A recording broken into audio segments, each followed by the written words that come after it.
আসসালামু আলাইকুম প্রিয় দর্শক ও সম্মানিত মাছ চাষী ভাই ও বন্ধুগণ। তো ভিডিওতে এখন আপনারা যে মাছের পোনাগুলো দেখতে পাচ্ছেন এইগুলো হচ্ছে অরিজিনাল দেশি শিং মাছের পোনা, পিওর অরিজিনাল দেশি শিং মাছ। তো এগুলো সম্পূর্ণ ভাইরাস মুক্ত মাছ। তো দেশি শিং মাছকে অনেক অঞ্চলে আবার জিওল মাছ নামেও ডেকে থাকেন।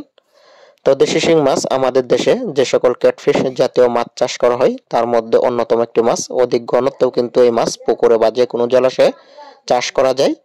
তো দেশি শিং মাছ চাষে অন্যান্য মাছের তুলনায় চাষ লাভ বেশি। তো দেশি শিং মাছ আপনারা একক অথবা মিশ্রভাবে চাষ করতে পারবেন যে কোনো পুকুরে এবং কি যে কোনো জলাশয়ে। তো দেশি শিং মাছ আগে এক সময় আমাদের দেশের খাল, বিল, নদী, নালা যেখানে অল্প গভীরতার পানি দেখা যেত সেখানে কিন্তু এই দেশি শিং মাছ পাওয়া যেত। কিন্তু কালের বিবর্তনে এই দেশি শিং মাছ এখন আমাদের দেশে দেখা মিলছে চাষের মাছ হিসাবে। তো এই মাছ চাষের থাকলেও কিন্তু এই মাছ বাজারের একটি দামি মাছ, খেতে যেমন সুস্বাদু তেমনি রয়েছে নানান পুষ্টি উপাদান। দেশি শিং মাছ ছোট বড় সুস্থ সুস্থ সব শ্রেণীর মানুষের পছন্দের মাছ দেশি শিং মাছ। তো দেশি শিং মাছ আপনারা কিন্তু একক অথবা মিশ্রভাবে চাষ করতে পারবেন। চাষের জন্য প্রতি শতাংশে আপনারা 2000 পর্যন্ত মাছ দেশি শিং মাছের পোনা মজুত করতে পারবেন যদি পুকুরের পানি পরিবর্তনের সুযোগ থাকে। যদি আপনারা একদম সুস্থ সবল দেশি শিং মাছের পোনা পুকুরে চাষ করেন এবং কি সঠিক নিয়মে খাবার দেন, পরিচর্যা করেন, তাহলে কিন্তু মাত্র 6 থেকে 7 মাসের মধ্যে এই দেশি শিং মাছ বাজারজাত করতে পারবেন এবং কি অধিক মুনাফা অর্জন করতে পারবেন।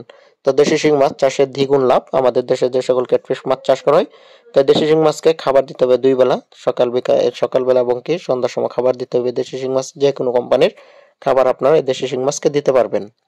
তো দেশি শিং মাছ হচ্ছে একটি লাভজনক মাছ চাষ। আপনারা অন্যান্য কার্পজাত মাছের তুলনায় কিন্তু দেশি শিং মাছ পুকুরে চাষ করতে পারবেন। তো দেশি শিং মাছের পাশাপাশি কিন্তু মিশ্রভাবে অন্যান্য মাছ আপনারা দেশি শিং মাছের সাথী মাছ হিসাবে পুকুরে চাষ করতে পারবেন অথবা ট্যাঙ্কে চাষ করতে পারেন। তো যারা একদম ভাইরাস মুক্ত অরিজিনাল দেশি শিং মাছের পোনা ক্রয় করবেন অবশ্যই কিন্তু যোগাযোগ করবেন স্ক্রিনে দেওয়া নাম্বার অথবা ভিডিওর দেওয়া ডিসক্রিপশন বক্সে দেওয়া নাম্বারে। তো ভিডিওটি দেখার জন্য সকলকে অসংখ্য ধন্যবাদ।